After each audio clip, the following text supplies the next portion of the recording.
क्या दलजीत कौर की दूसरी शादी भी अब नहीं टिक पाएगी? जी हाँ, ये सुनकर आपको भी बड़ा मतलब शॉकिंग लग रहा होगा कि यार विदिन 1 ईयर ये कैसी खबर सामने आ रही है। लेकिन ये सच है, क्योंकि लास्ट ईयर मार्च में ही दलजीत कौर की और बिज़नेसमैन निखिल पटेल की शादी हुई थी और मार्च अभी आया भी नहीं है और अभी से ही अटकलें, न्यूज़, अपडेट्स जो चीज़ें हो रही हैं, वो सब एक ही तरफ हिंट कर रही हैं कि शायद दलजीत की ये शादी भी अब सक्सेसफुल नहीं हो पाएगी।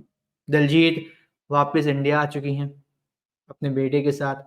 इंस्टाग्राम पे जितनी भी फ़ोटोज़ थी उनकी और उनके हस्बैंड की, सब डिलीट कर दी है, अनफ़ॉलो कर दिया है और ये सब चीज़ें कहीं न कहीं सिर्फ़ इसी तरफ इशारा कर रही हैं कि शायद दलजीत की जो शादी है, वो नहीं हो पा रही। हम आपको बता दें कि दलजीत केन्या में थी और केन्या में अपने बेटे के साथ रहती थीं। लेकिन जब से कुछ अटकलें आई हैं निखिल के और उनके बीच में कुछ मतलब प्रॉब्लम्स की, तब से ही वो लगातार वहाँ पे कुछ न कुछ ऐसी मतलब चीज़ें कर रही थी सोशल मीडिया पे कुछ न कुछ ऐसी बातें हो रही थी, जिसकी वज़ह से ये छोटा-सा हिंट तो मिलने लगा था कि शायद चीज़ें सही नहीं हैं। फ़ोटोज़ का डिलीट होना, फिर अनफ़ॉलो भी करना, फिर उसके कुछ टाइम बाद ही डायरेक्ट इंडिया आ जाना अपने बेटे के साथ और ये जो चीज़ें हैं ना लगातार एक के बाद एक, एक के बाद एक, एक के बाद एक बढ़ती चली गई।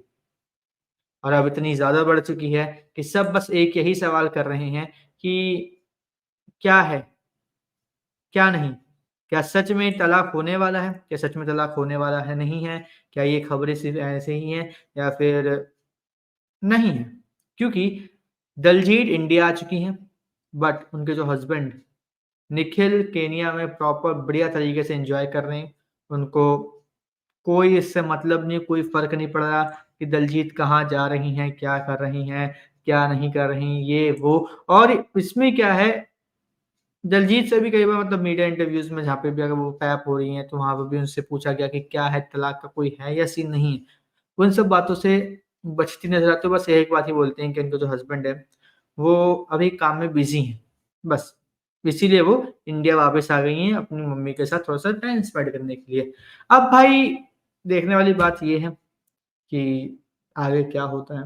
बहरहाल दिलजीत कौर जो अभी हैं वो अपने करियर पे फ़ोकस फिर से करने की सोच रही हैं, वो फिर से टीवी इंडस्ट्री में वापस आने की सोच रही हैं और कुछ नए प्रोजेक्ट्स की तलाश में भी हैं। बाकी देखते हैं कि आने वाले टाइम में क्या होता है, क्या नहीं होता। लेकिन आपका इन सब पर क्या रिएक्शन है कमेंट करके ज़रूर बताओ। इसी तरीके की हर एक अपडेट से जुड़े रहने के लिए चैनल को सब्सक्राइब कर लीजिए, बेल आइकन को दबा लीजिए ताकि आपसे मिस ना हो हमारा कोई भी लेटेस्ट अपडेट।